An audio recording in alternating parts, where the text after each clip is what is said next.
but it was the nicest mugging ever. We got to walk around the city, told all these great stories, and then, all right, give me $40 each. I'll go get you tickets to the WOMAD festival.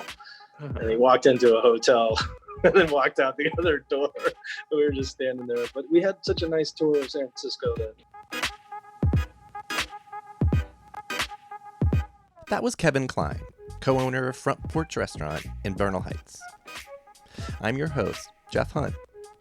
Welcome to Storied San Francisco, a weekly podcast where San Franciscans from all walks of life share their stories, and you get to know your neighbors. I fell in love with Front Porch the first time I ate there, back in 2006 when it opened. In this podcast, Kevin tells the story of how he got to San Francisco from Florida, where he grew up, to Boston, where he went to college. It's definitely one of those the journey and the destination stories. Here's Kevin. My dad's clan came from West Virginia. After the war, my granddad went back to West Virginia. He was a Sunday school teacher and a teacher, and he had a Ford dealership, Cline Ford. Yeah, that didn't go bankrupt. It was going to go bankrupt, but he didn't like the idea of not paying everybody everything he owed. So he paid everybody everything he owed, and really had almost like a kind of a Great Depression Joad family trek from West Virginia down to Florida, where his parents owned like a little cinder block vacation getaway in Largo, Florida, which is, like in the middle of Pinellas County, like about as far away from the beach on either side as you could get. Oh, that's like right in the middle. Right in the middle. Okay, got it. But and so my dad from age, I think 9 or 10, lived in Pinellas County, Florida, and then fast forward, I grew up there too, and as soon as I could get out of there, I left. Went to school in Boston, and like right out of high school, kind of like 18, 19. Yeah. I went to school, and then as soon as I could get out of there, you're like, it's cold. I bought a motorcycle and decided to travel west, and wanted to hit San Francisco because that was the beat generation dream, and those were the books that I was reading, and it was a wonderful cross country thing. And I ran out of money and had bartended in Boston, so I just got a bartending gig out here in San Francisco, thinking that I would eventually get enough money to move back. Move back to Boston. I was going to move in with a friend in New York, or maybe Tampa, or maybe it was uncertain. But this wasn't necessarily the destination, but it was definitely part of the journey. And I wanted to live here for a while. Right. Those are a lot of very different places, and like kind of bouncing from one extreme. Can you talk a little bit more about growing up in Florida? Like, was there ever a time that you dug it? I did like Florida, and I think in a sense, I feel like I got some of the best of it. My group of friends, had a great group of friends, played in bands, played in Tampa. We did a little alt country band called the Rubes, and awesome. That might have been where I was heading back to, doing around the country, and maybe staying there and kind of pursuing that.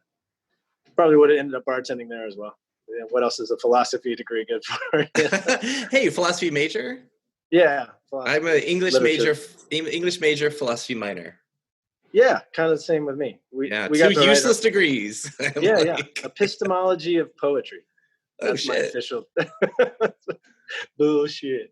Right, yeah. It's a fancy way of saying just read books. Yeah, like to read books. Wait, you said Tampa? Were you living in Tampa for a while? But before you. Yeah, I was living in the Clearwater, St. Pete area, which is across their bay. That's kind of their East Bay. Got it. Tampa's East Bay, or maybe I got the directions mixed up. At any rate, it's the other side of the bay from Tampa, Is it a little And bit cooler like Oakland? No, just kidding. it is now. Yes, it is. It absolutely Right. is. Right. But there was always good music down there, good music and a good poetry scene. And, it was a really fun place to grow up. Yeah. Good local radio station and, that kind of stuff. You are about my age. I'm 46. So I wonder, I mean, I'm from Texas. Like I said, I wasn't in Florida, but I wonder if like some of our circles, I was in a band in Texas, and then we moved to Maryland. But yeah, so what, I didn't know you were a musician. What do you play? I played guitar and wrote some, songs and played the mandolin and harmonica, all of it good enough to play along with somebody who was really good. Right. that was kind of the level I got to. Awesome. And that was is all that before you ever left to go to college, or yeah, where is that in your timeline? It was like coming back from breaks. That was what I was doing during college. Okay. And then, yeah. Cool. And a little bit before too. Yeah. And when would you say you started getting into reading in general and beats more specifically? I was 14, and there's this shiny book on my dad's shelf that turned out to be Galapagos by Kurt Vonnegut, and I'd stared at it for years. Just from when I was very young. It just had that like shiny turquoise metallic, and it just kept calling to me. And my dad once said, "You're too smart to not be reading all the time. Go pick out a book." And so I went right through it. And, within like the first 10, 20 pages, there's every curse word you can imagine. There's so funny. I was like, oh, I love reading. This is, this is fantastic. And so I think Kurt Vonnegut was probably the entryway. Mm-hmm. But, and then how did you get into beat writers and beat poets? Girls, my girlfriend. So I checked it out.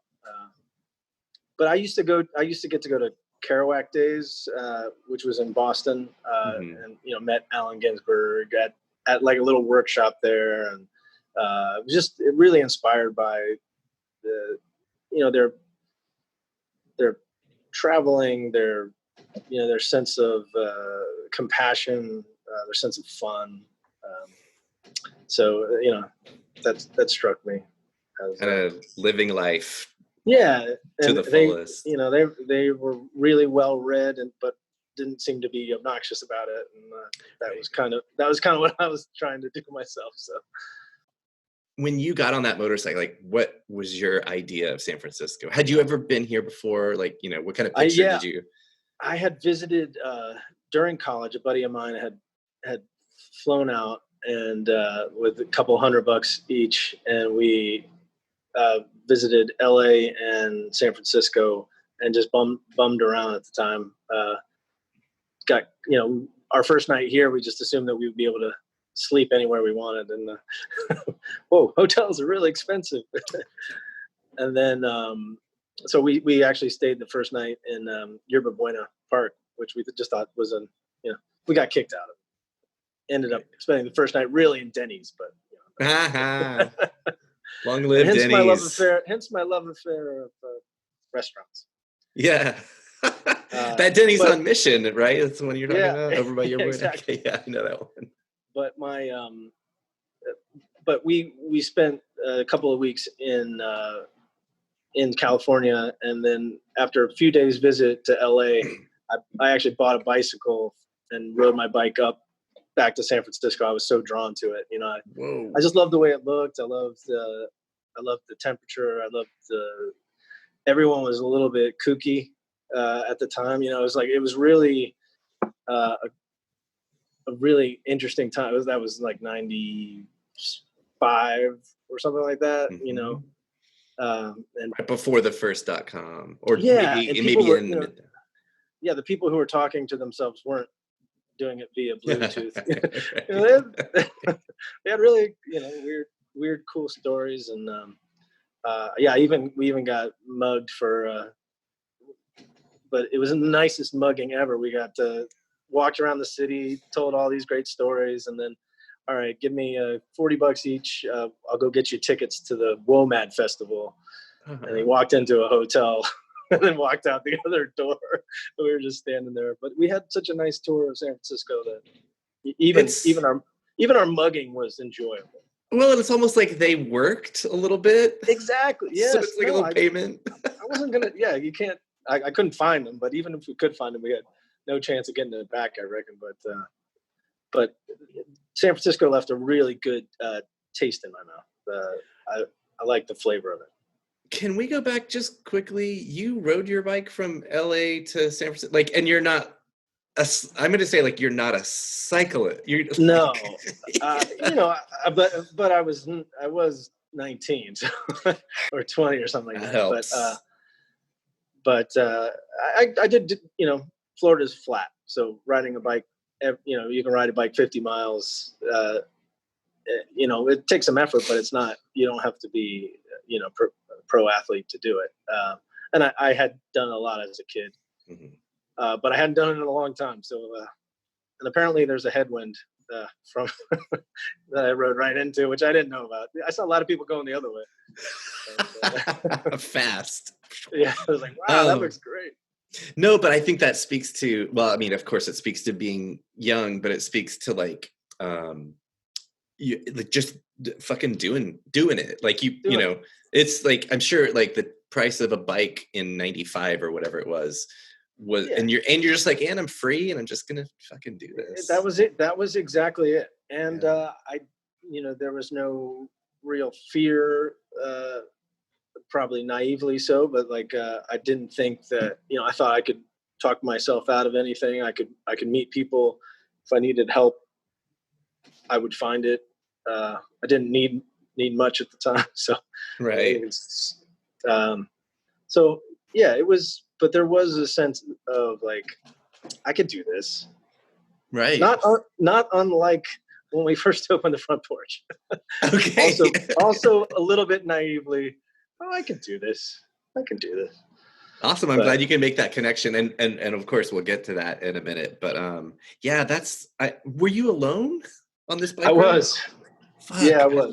I love it. So that was your first trip to California and your first trip to San Francisco. Yeah. And so, did you say that's in the middle of you were still going to school in Boston, or? Yeah. Okay, I was so still going to school in Boston. So it's just a summer break, and a buddy of mine from Florida, one of those buddy tickets. Someone knew somebody who worked for the airlines, and we had to wear a button-up shirt, which was difficult for us both to find, but we did it. Right. Okay. So, and when did your bartending? Well, yes. Journey so bartending started in Boston.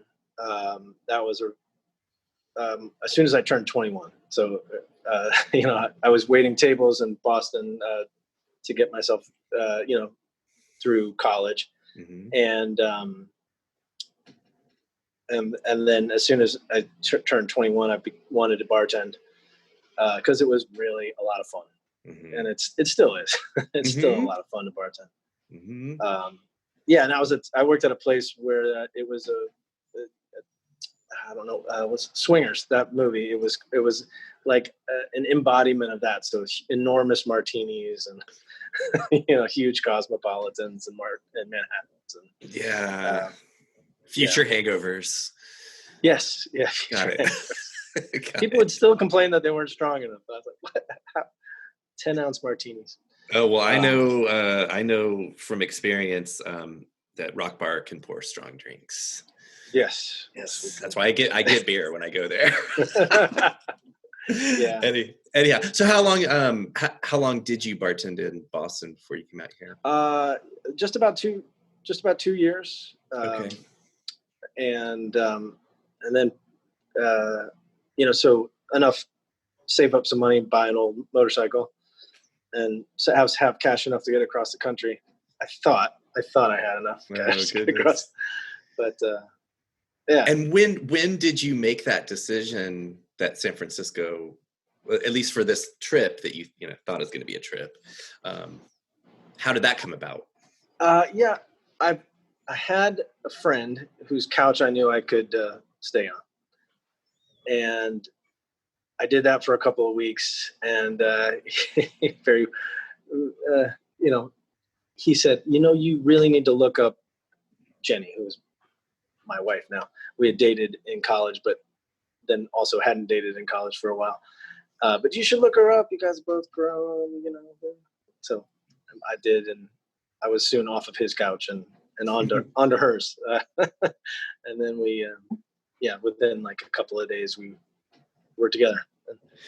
Have been ever since. She was already living here, or? She was already living here, yeah. She had been living there for a couple of years. Okay. And I'm guessing this is like late 90s now? Yeah. 98, 99 or so? We're to 98, yeah, exactly. Okay. Let's hear about that. Let's hear about that trip across America, man. I love the imagery of like you're in Boston, you get on a motorcycle and you're like 3,000 miles. Let's do this. Yeah. So I had a friend that I bartended with who was going to do it with me. So we both had our motorcycles. We were both ready to do it. And then at the last minute, he didn't. And I was like, well, I'm going.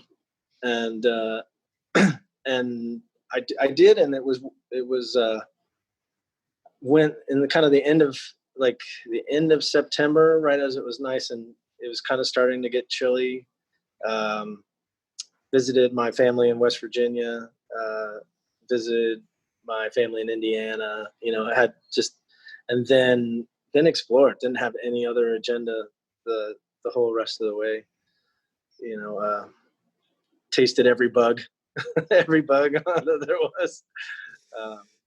And got almost trapped on the Continental Divide in a snowstorm, had to buy like a pair of gas station gloves to go over my gloves. Whoa. I didn't want to be snowed in, so I rode in the snow for a whole night.